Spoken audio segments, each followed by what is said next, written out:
Bueno, continuando con nuestro libro de Frida Kahlo. Continuamos.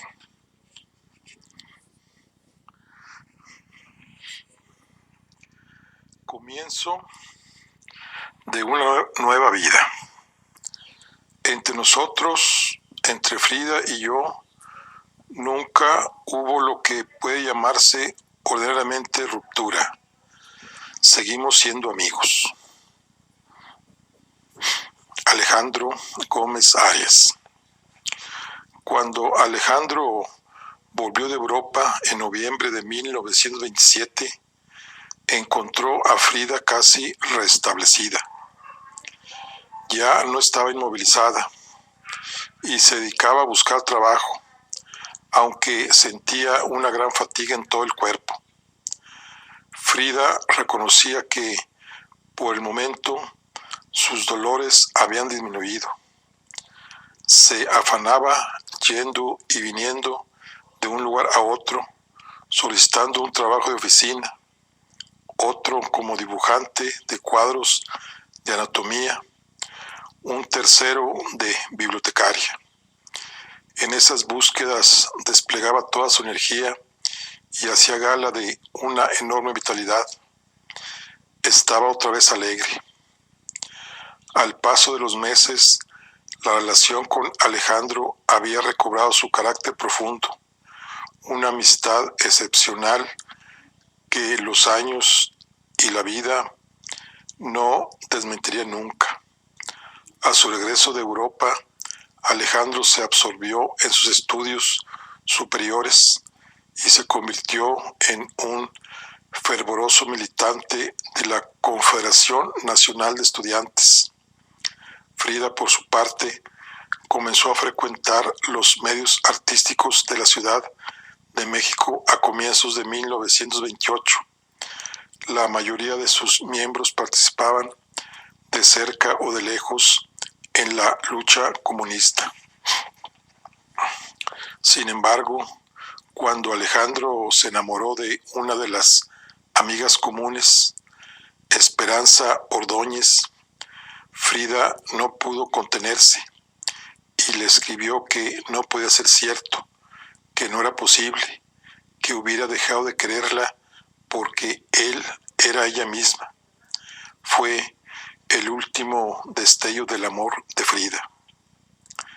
Fue a través de su amigo Germán del Campo, figura destacada del movimiento estudiantil, a quien apreciaba mucho, como Frida conoció a Julio Antonio Mella, el célebre militante comunista cubano, exiliado en México, editor, periodista, revolucionario convencido y apasionado.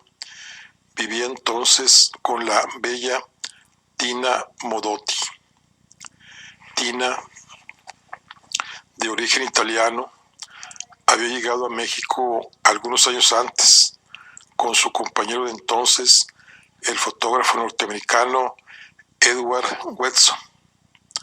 Tina, convertida a su vez en fotógrafa, se movía en un ambiente artístico y militante, escandaloso por sus costumbres bohemias, por sus ideas liberales de todo, por las intrigas que se anudaban y se resolvían al azar de los encuentros.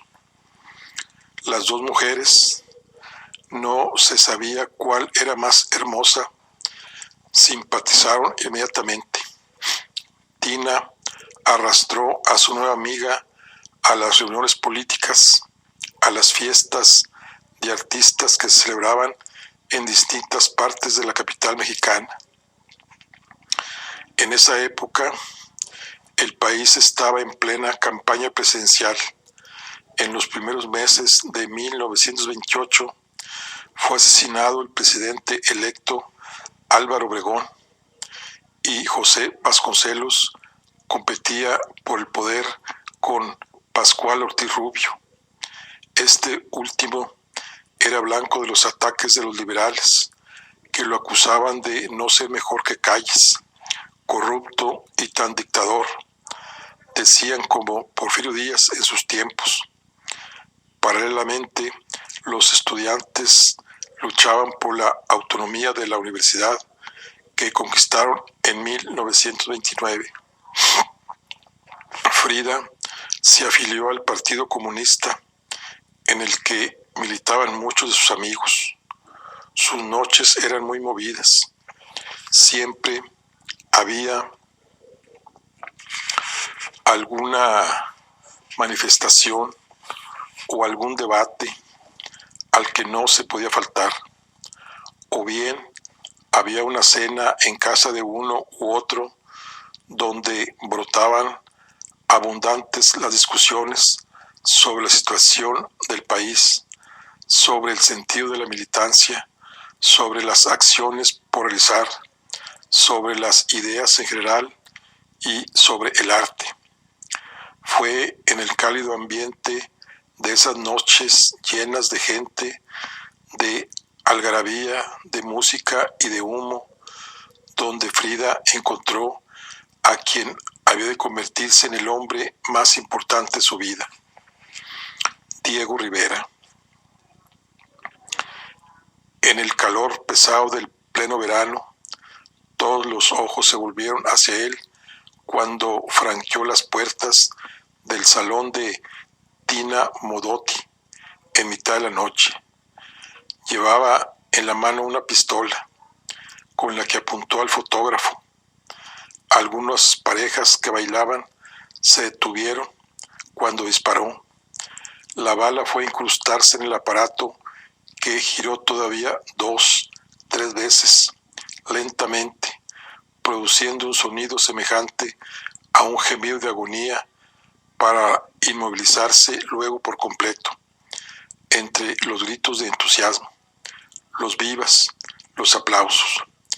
Diego Rivera sopló despreocupado en el cañón del arma aún caliente, enfundó nuevamente la pistola y sonrió satisfecho antes de dejar caer su inmenso cuerpo en un sillón y verse inmediatamente rodeado. Frida quedó media aturdida ante el incidente que había dejado fascinada la reunión. Era evidente que Diego era una estrella, con su físico imponente, sus gestos y actos desmesurados. Todo en él parecía excesivo, incluso los cuentos que se puso a relatar ante un público embobado. Hablaba de Londres, donde había estado, y que describió como una ciudad triste donde jamás había fiestas como esa. Imitaba a los ingleses y sus calles, sus budines y su aristocracia. Después estallaba en grandes carcajadas y todos reían con él. Marcaba una pausa para beber unos cuantos tragos de tequila o de mezcal de un vaso diminuto y asegurarse la atención de unos y otros. Y a continuación recomenzaba sus narraciones, donde se mezclaba la melancolía de Brujas y una discusión con Modigliani en París, en presencia de Picasso, impasible, pero cuya vista aguda no perdía detalle de lo que sucedía. Un ojo inolvidable, decía, único, una mirada que jamás había visto en nadie más. Y volvía a Modigliani, que después de todo le había hecho un retrato magnífico. Contaba su vida en Madrid, donde había tratado de estudiar de cerca a Velázquez y Zurbarán, al Greco, a Goya.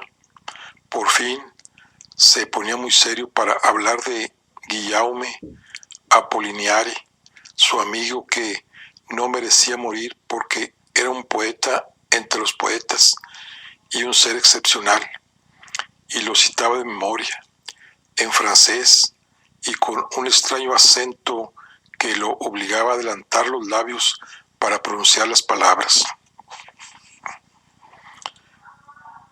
Getachew abords the ring, quan tu portis pour lemique, t'avois mi parviens malgré l'énorme distance, genes de Manubaici, mine sur liquei a la Veracruz.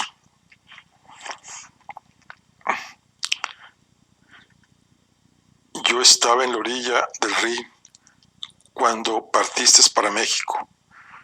Tu voz me llega pese a la enorme distancia. Gentes mal encaradas en el muelle de la Veracruz.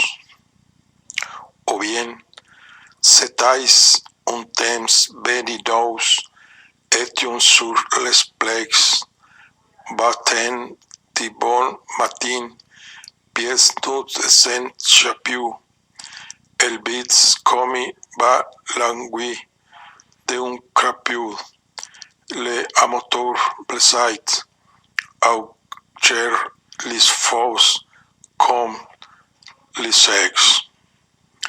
Era una época bendita. Estábamos en las playas. Vete de mañana temprano, descalzo y sin sombrero, y rápido como la lengua de un sapo. El amor hería el corazón tanto a los locos como a los sabios. Otra, gritaba una mujer aplaudiendo, y Diego buscaba y luego decía: Vos etes un mec a la vie de pain, set dame a la nes come en vez solitarie. Es usted un tipo de miga de pan. Esa dama tiene la nariz como un gusano solitario. Y la risa del recitante cubría todas las demás, riéndose por un lado de su mal acento francés y por el otro de los versos de Apollinaire. Frida observaba todo lo que ocurría a su alrededor, tratando de no perderse nada de lo que sucedía en su nuevo ambiente. Los modales de la gente, sus ropas, sus discursos inflamados. Esa noche vestía un traje de hombre y lucía un clavel rosa en el ojal. El pantalón ocultaba su pierna atrofiada y se movía poco, de modo que su cojera pasaba casi inadvertida. En medio de esa gente de hábitos extravagantes, sus ropas no sorprendían a nadie, incluso la elogiaron. Ella se mostraba curiosa y trataba de adaptarse para adquirir aplomo y, según pensaba, cierto caché, empezó a fumar cigarrillos y llegó incluso a probar los puros. Era alegre y vivaz y no ignoraba que tenía encanto. Sabía utilizarlo y agradaba. Muchas mujeres parecían girar alrededor de Diego Rivera. Sin embargo, era un hombre feo, grande, gordo. Cuando estaba sentado parecía no saber qué hacer con su gran panza. Los rasgos de su cara estaban a la altura del resto. Ojos saltones, una nariz más bien chata, labios gruesos y dientes estropeados. Parecía un patán completo, pero santificado por el aura del artista. En plena celebridad, puesto por las nubes y discutido, estaba en la avanzada de la actualidad por sus ideas, sus murales, las polémicas que suscitaba, o por su trabajo simplemente. No paraba de hablar. Aunque alguien quisiera olvidarlo, él se hacía presente y nadie podía esquivar su presencia. Frida se acercó al grupo con que platicaba. Diego. Él regresaba de la Unión Soviética donde había sido invitado oficialmente y permanecido varios meses trabajando. Aparte del frío, contra el cual hacía falta armadura y escudo de lana, y fuera del hecho de que no hablaba el ruso, decía traer una excelente impresión del experimento socialista. Había asistido al 10º aniversario de la Revolución de Octubre. Había pintado un mural en Moscú para la ocasión y además había colaborado como gráfico en varias publicaciones. Diego hablaba del pueblo soviético con gran entusiasmo y admiración. Lástima que tuve que regresar tan pronto.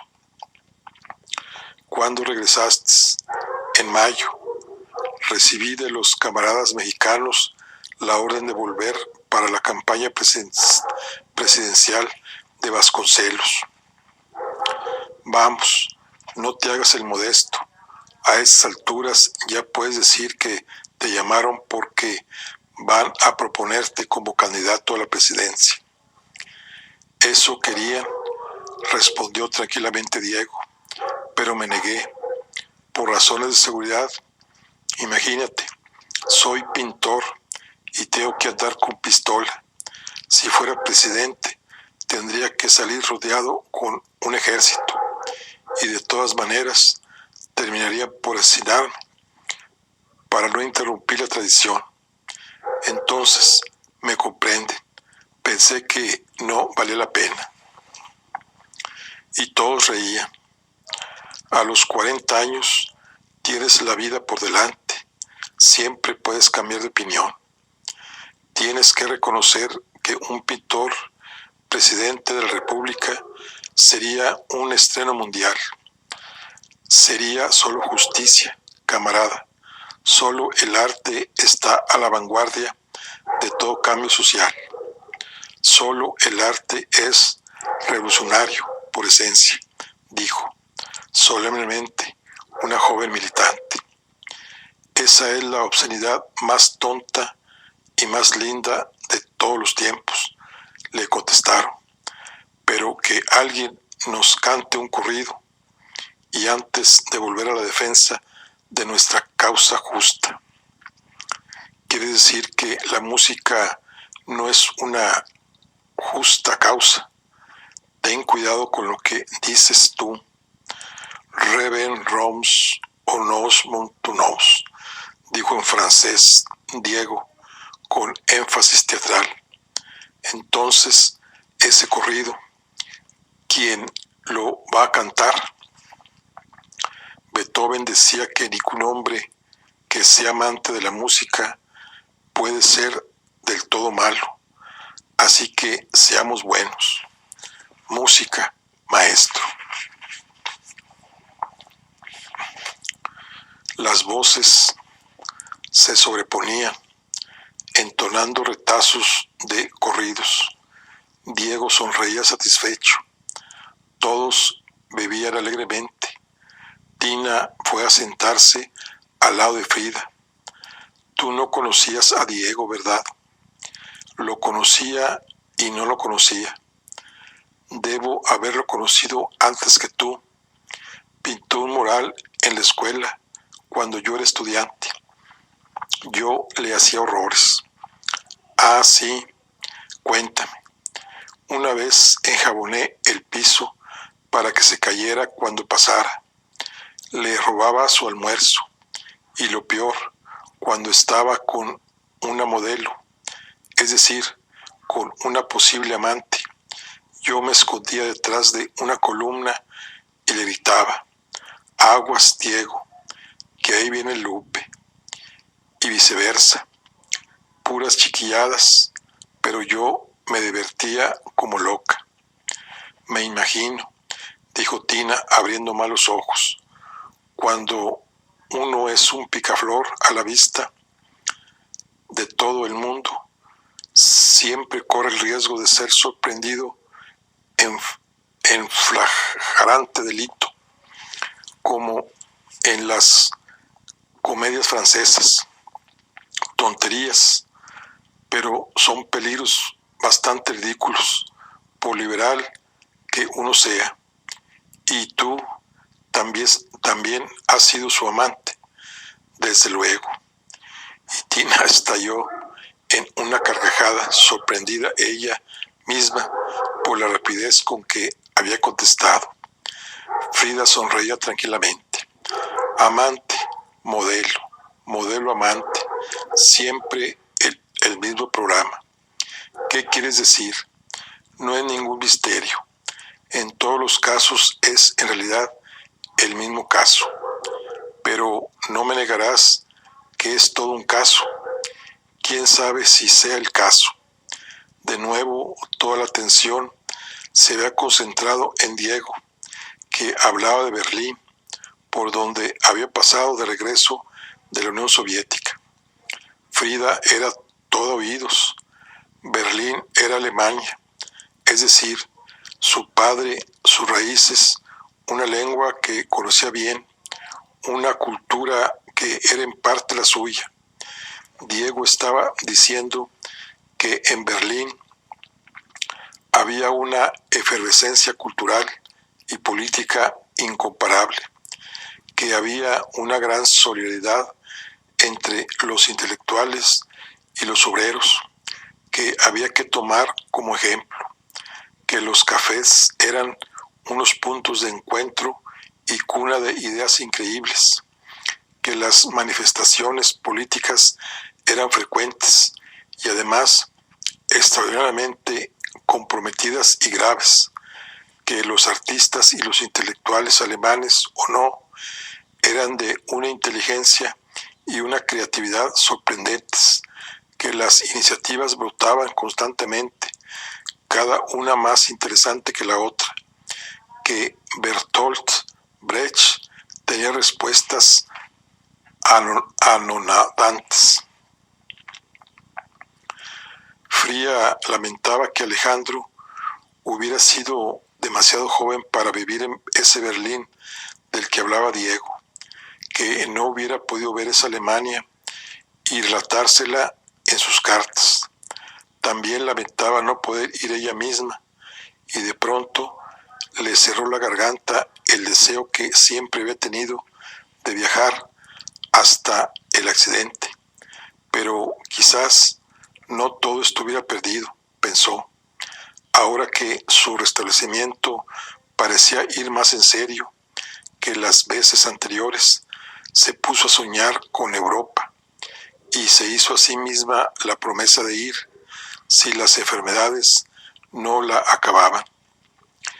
Diego seguía hablando. Todo lo que decía lo acompañaba con gestos, inflamándose y magnetizando sin disputa a un público que estaba a su merced. Iba de México a Alemania y de la Unión Soviética a Berlín, pasando por las pirámides aztecas sin perder el paso jamás. Al final de la velada, evocando nuevamente Berlín, contó un episodio ocurrido en un café donde Lotte Schwartz, una joven con varios doctorados, originaria de Praga o de Viena, no sabía bien, le había dicho con voz grave y una gran sonrisa, después de haberlo escuchado largamente: Diego Rivera, es usted el más grande, el más extraordinario narrador de historias que he conocido, pero habría que estar loca para casarse con usted. Agregó que le había regalado un dibujo y que ella le había prometido escribir un pequeño estudio sobre él.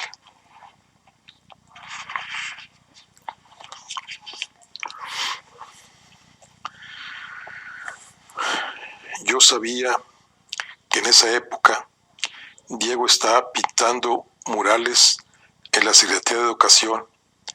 Me parece que estaba acabando en los últimos retoques.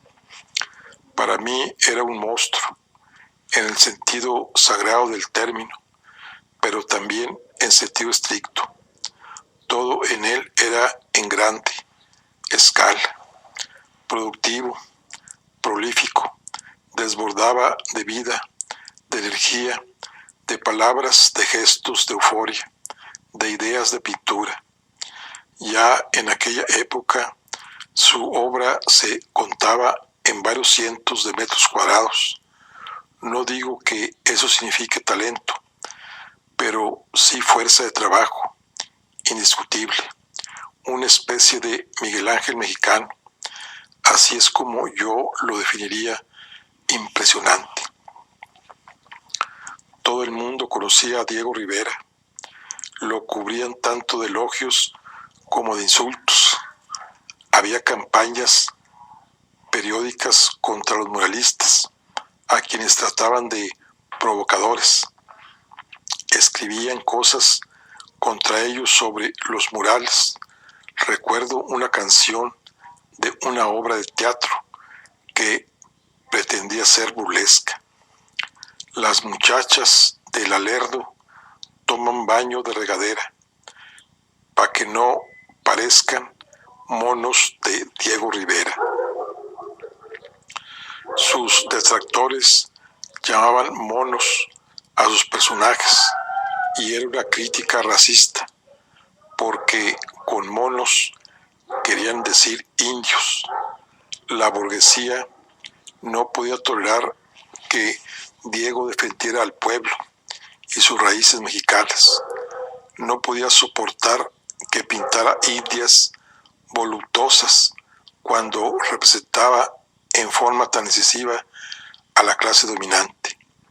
Las polémicas naturalmente intensificaban el sentimiento revolucionario. En resumen, estaba subido a un andamio en el último piso de la Secretaría de Educación cuando fui a verlo, llevando algunas de mis obras bajo el brazo. Lo había encontrado en varias reuniones, pero no había tenido ningún contacto directo con él. Fui a verlo así, nomás, a puro valor. Él estaba pintando con una colilla en la boca.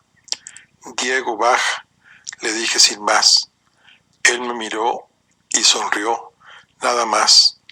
Yo insistí, vamos, baja. Y esa vez se detuvo y bajó. Oye, le dije, no vengo en busca de cumplidos, sino de una opinión sincera y seria sobre lo que hago. Él miró atentamente los cuadros y después me dijo, sigue pintando. Tu voluntad debe llevarte a una expresión propia. Me miró y añadió, ¿tienes más?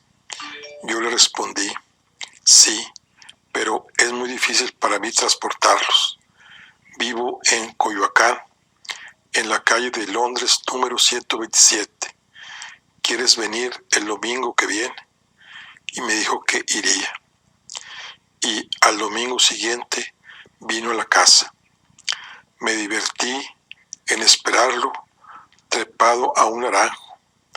Me eché a reír cuando apareció de sombrero, con un puro en la mano, 2 cartucheras a la cintura y una pistola a cada lado.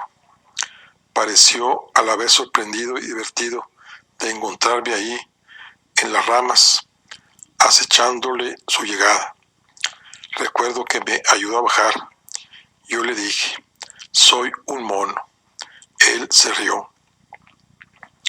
Era un hombre jovial y a mis padres no parecieron molestarles sus extravagancias ni su reputación. Diego siempre ha sabido meterse en la bolsa a las personas que le interesan y además mi madre y mi padre debían estar orgullosos de que un personaje tan célebre se interesara por su hija. Hablaba un poco de fotografía con mi padre. Nos hicimos amigos inmediatamente. Volvió otros domingos. Yo lo llamaba gordo y le decía que tenía cara de sapo. Él no se molestaba en absoluto, más bien se reía. Y además es cierto que tiene cabeza de sapo. Así fue. Las cosas siguieron su curso. Él me cortejaba. Yo me burlaba de él. Llegamos a ser muy cómplices y terminamos cayendo presa cada uno del encanto del otro, seducido el uno por el otro, el gigante y la cojita de Coyoacán. Muy pronto él me pidió mi opinión sobre su trabajo. Me escuchaba religiosamente. Es raro porque, fuera de las bases clásicas de ambos, nuestras pinturas seguían caminos diferentes. Diego trabajaba a su escala, monumental, yo a la mía, en proporciones reducidas. Él, vuelto hacia el exterior, lo social, principalmente. Yo, vuelta hacia adentro, lo íntimo, humano. Creo que esa otra complicidad, esa mirada puesta en el trabajo del otro que siempre tuvimos, nuestra confianza mutua y nuestro sentido crítico en esa materia, son de las cosas más hermosas que me ha sido dado vivir. Una de las cosas más hermosas de nuestra relación. Una anécdota más. Un día mi padre se acercó a Diego. Veo que está interesado en mi hija, Diego no supo cómo interpretar la pregunta paterna y farfulló. ¿Por qué? Bueno, sí, de otro modo no estaría viniendo hasta Coyoacán para verla. Y bien, señor, le dijo mi padre, tengo que advertirlo. Frida es una chica inteligente, pero es un demonio oculto. Un demonio oculto. Lo sé, respondió Diego. Y mi padre concluyó, bueno, ya cumplí mi deber. Rivera. El obstáculo no me doblega. El rigor lo destruye. El rigor obstinado. El rigor destinado. Leonardo da Vinci. Diego Rivera es, sin discusión, el pintor mexicano más célebre del siglo XX. Nació el 8 de diciembre de 1886 en la ciudad de Guanajuato, de orígenes, según le gustaba decir, españoles, portugueses, italianos, rusos y judíos. Tuvo un hermano gemelo que murió a los 2 años. Nacido de una familia de reputación más bien liberal, hijo de un maestro, de niño Diego parece haber sido particularmente travieso y, para desesperación de su madre, manifestó desde su tierna infancia un comportamiento que daba prueba de un ateísmo incorregible.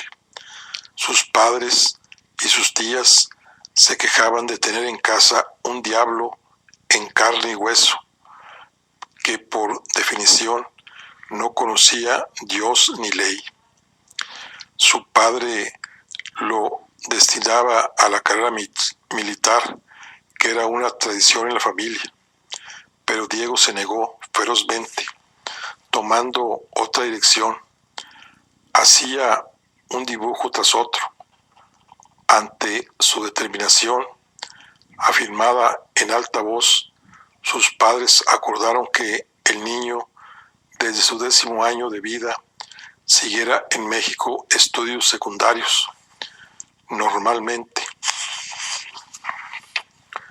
durante el día y de arte por la noche, en la Academia de San Carlos, de la que sería director 30 años después.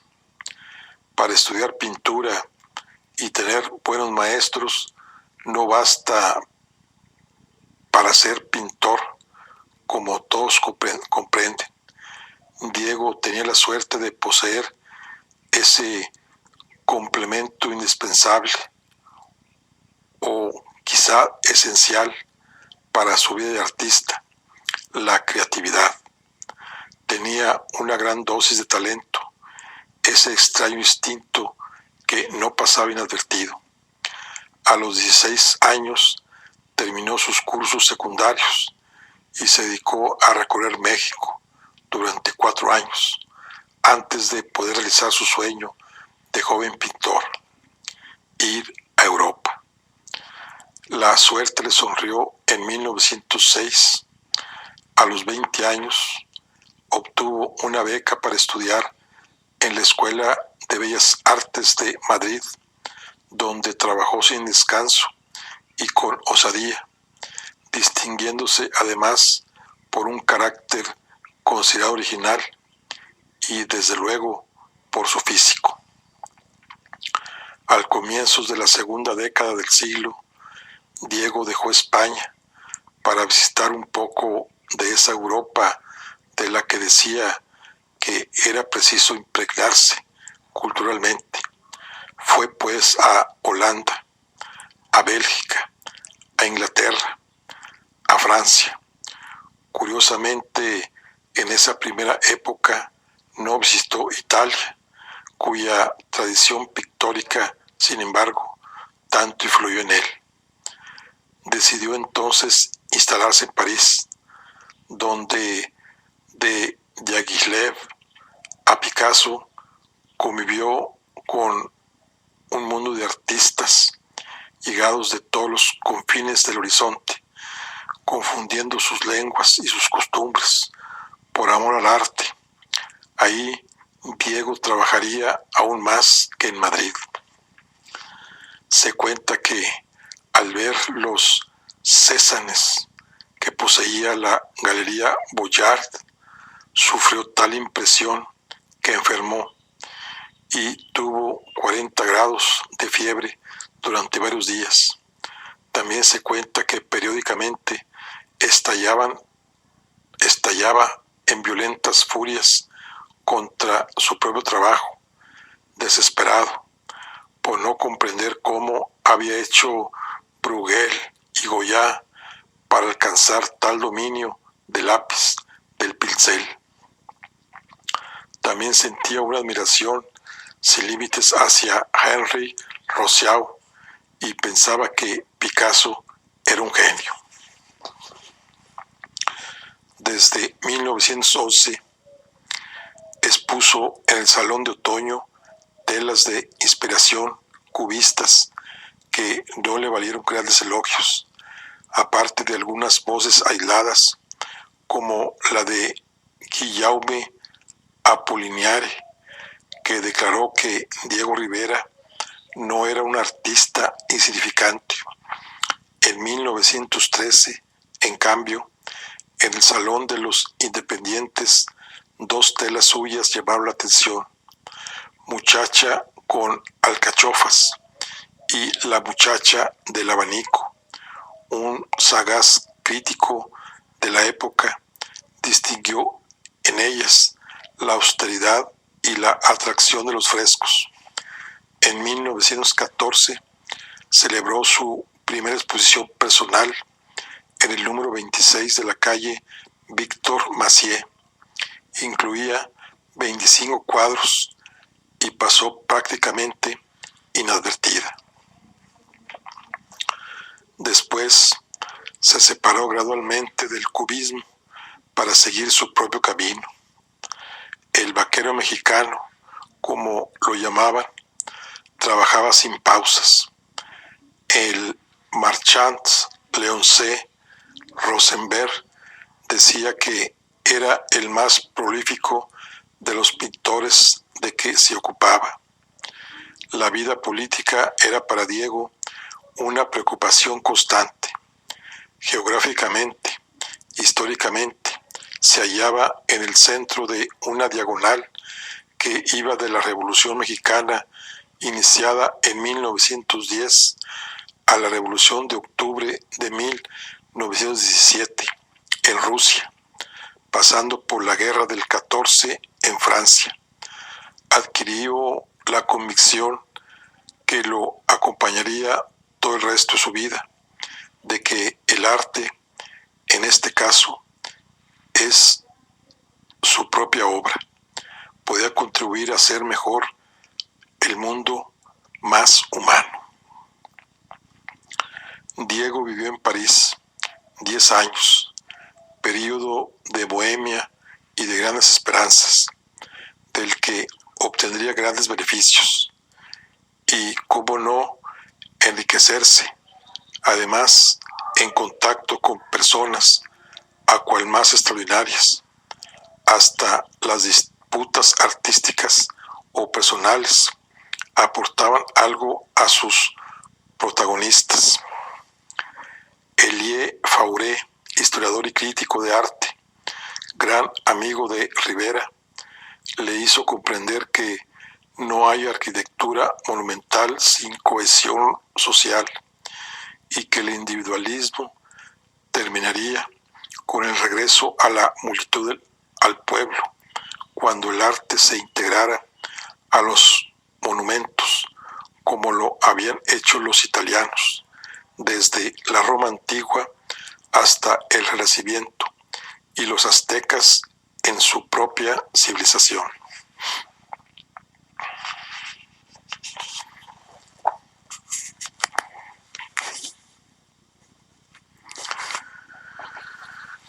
Finalmente, Diego decidió visitar Italia y pasó más de 1 año y medio estudiando su pintura y en particular los frescos de Pompeya a Venecia, pasado por Florencia y Verona, sin olvidar Ravenna y sus mosaicos.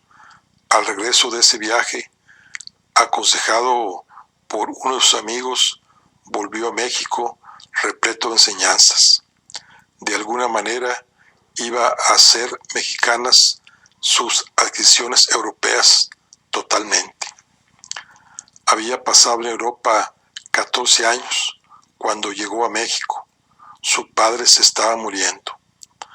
La revolución había recorrido el país y parecía soplar en él un viento nuevo que a todos infundía entusiasmo, con la idea de que se estaba forjando una patria nueva.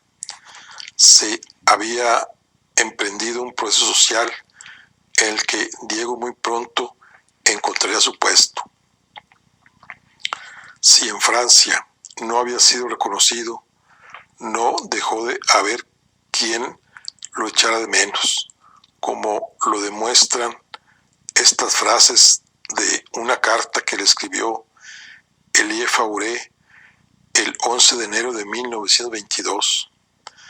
Desde que te fuiste, me parece que ha desaparecido una fuente de leyendas de un mundo sobrenatural, que está en peligro esa mitología nueva que el mundo necesita, que la poesía, la fantasía, la inteligencia sensible y el dinamismo del espíritu han muerto.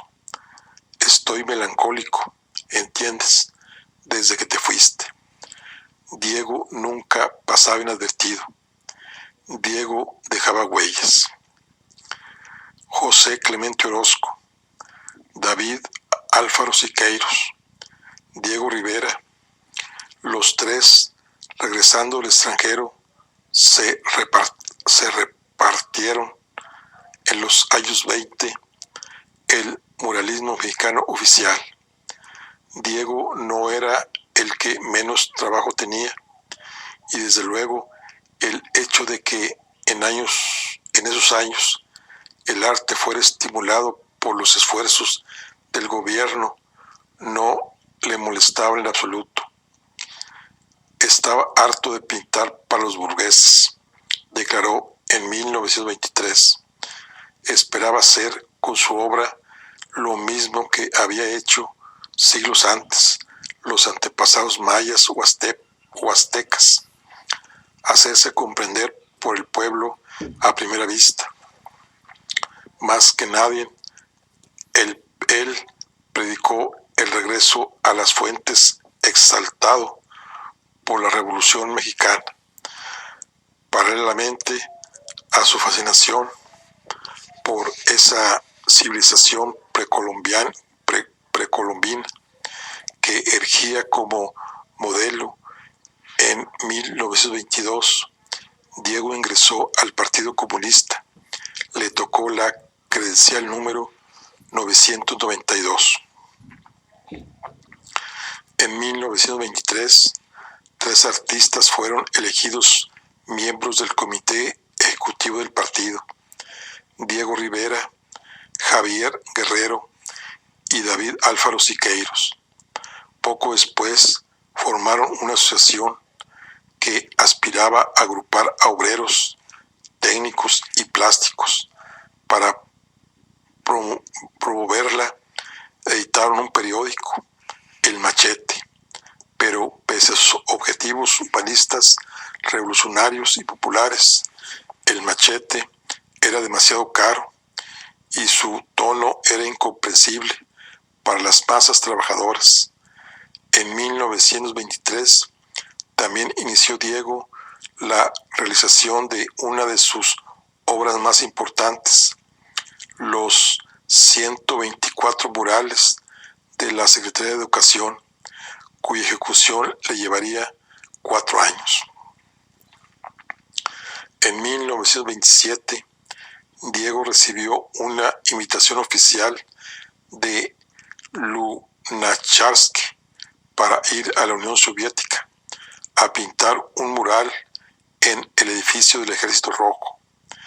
Pero las cosas no salieron como se había previsto. Por un lado, porque Diego tuvo que enfrentarse en Moscú a una serie de detractores pertenecientes a la vieja escuela, que consideraba que su modo de tratar los temas era demasiado moderno, y por otro, porque se enfermó por el frío. El mural se inició, pero quedó incompleto, aunque además colaboró en la célebre publicación Krasnaya Niva como dibujante y fue nombrado profesor de la Escuela de Bellas Artes de Moscú. En México, sus amigos no esperaban que regresara. Pensaban que se iba a quedar a vivir en la Unión Soviética, patria de sus ideales. Sin embargo, en mayo de 1928 regresó. En París, Diego había vivido 10 años con una rusa, también pintora, Angelina Belov. Más que separarse de ella, la abandonó cuando regresó a México. Ahí se encontró a una mexicana de Jalisco, Guadalupe Marín, con quien vivió 7 años aproximadamente hasta su partida para la Unión Soviética y con quien tuvo 2 hijas. Angelina era tan suave, tranquila y rubia como Lupe morena, impetuosa e impulsiva. Si la relación con Angelina parece haber estado teñida de una gran serenidad, la relación con Lupe fue célebre por su sensualidad manifiesta y sus estallidos públicos. Diego nunca fue un hombre fiel. En París, durante su relación con Angelina, tuvo otra con otra rusa, Mari Emna Boroviev, de quien tuvo una hija, Marika. En México tenía fama de ser amante de todas sus modelos. Así había ocurrido con Nahui Olin, Tinda Modotti y muchas otras menos conocidas.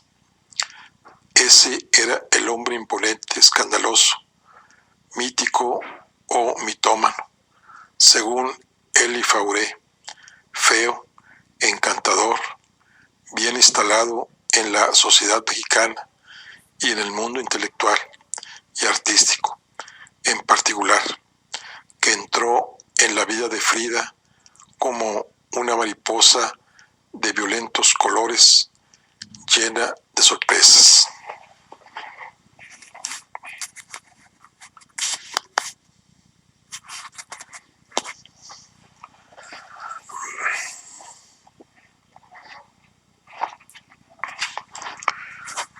Bueno, aquí vamos a concluir la charla del día de hoy. Nos vemos en la siguiente. Hasta luego.